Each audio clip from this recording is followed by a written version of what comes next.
DB Harun যা যা বলেছে আমার সম্পর্কে কোনো কিছুর ভিত্তি ছিল না, কোনো প্রমাণ ছিল না। হারুন আমাকে কফি খেতে দেয় এবং বলে কফি খান। আমি বললাম তো আমি কফি খেতে আসিনি, আমি তো রিমান্ডে আসছি। আমাকে জেল গেট থেকে জুয়েলের প্রাইভেট গাড়িতে করে রিমান্ডে আনা হয়। জুলাই মাস পর্যন্ত জুয়েল আমাদেরকে হেল্প থ্রেট করে গেছে। আগস্টের প্রথম দিকে যখন দেখেছে যে না মামলা কুছ গড়বড় হয়, তখন থেকে আমার প্রতি হুমকি ধামকিটা শেষ হয়ে গেছে। এবং আমি আমেরিকাতে একটা জব করি, জবটা ম্যানেজ করে আসতে আমার জাস্ট এই সাড়ে তিন মাসের মতো সময় লাগলো। এখন আমি আপনাদের সামনে আসতে পেরেছি। আগস্ট মাসে আমি তো আসলে মগের মুল্লুকে ছিলাম। মগেরা যখন আগস্টে পালিয়ে গেল, তারপরে আমি আপনাদের সামনে আসতে পেরেছি। আমি আপনাদেরকে কিছু জুয়েল এবং ডিবি হারুন যা যা বলেছে আমার সম্পর্কে কোনো কিছুর ভিত্তি ছিল না, কোনো প্রমাণ ছিল না। এক একজন এক এক রকম স্টেটমেন্ট দিয়েছে। এবং আমাকে যখন রিমান্ডে আনে, একদিনের রিমান্ডে আমাকে জেল গেট থেকে জুয়েলের প্রাইভেট গাড়িতে করে রিমান্ডে আনা হয়।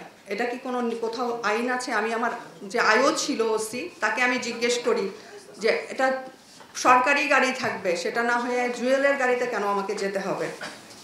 এটা আমি জিজ্ঞেসও করি। কিন্তু আমাকে জুয়েলের প্রাইভেট গাড়িতে করে আমাকে হারুন ছিল তখন হচ্ছে তেজগাঁ জোনের ডিসি, ওই শ্যামলীতে যে ওদের অফিস আছে, ওই অফিসে যখন আমাকে রিমান্ডে আনা হয়, হারুন আমাকে কফি খেতে দেয় এবং বলে কফি খান। আমি বললাম তো আমি কফি খেতে আসিনি, আমি তো রিমান্ডে আসছি। তখন সে বললো যে শোনেন, জুয়েল তখন সামনেই ছিল।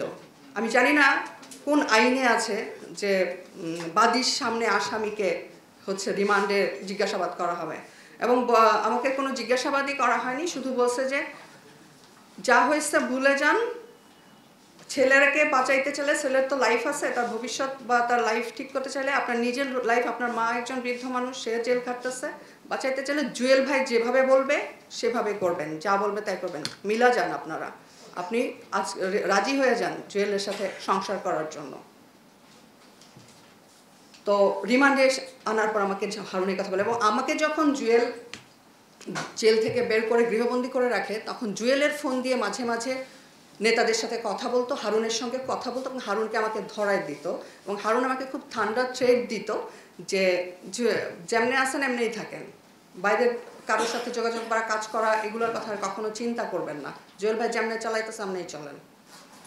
ইভেন স্বরাষ্ট্রমন্ত্রীর ভাই, ছোট ভাই খোকন, উনি আমাকে একাধিকবার ফোন দিয়ে আমাকে এসব বলেছে, ঠান্ডা থ্রেট যেটাকে বলে, যে মামলা কিন্তু আরও হবে।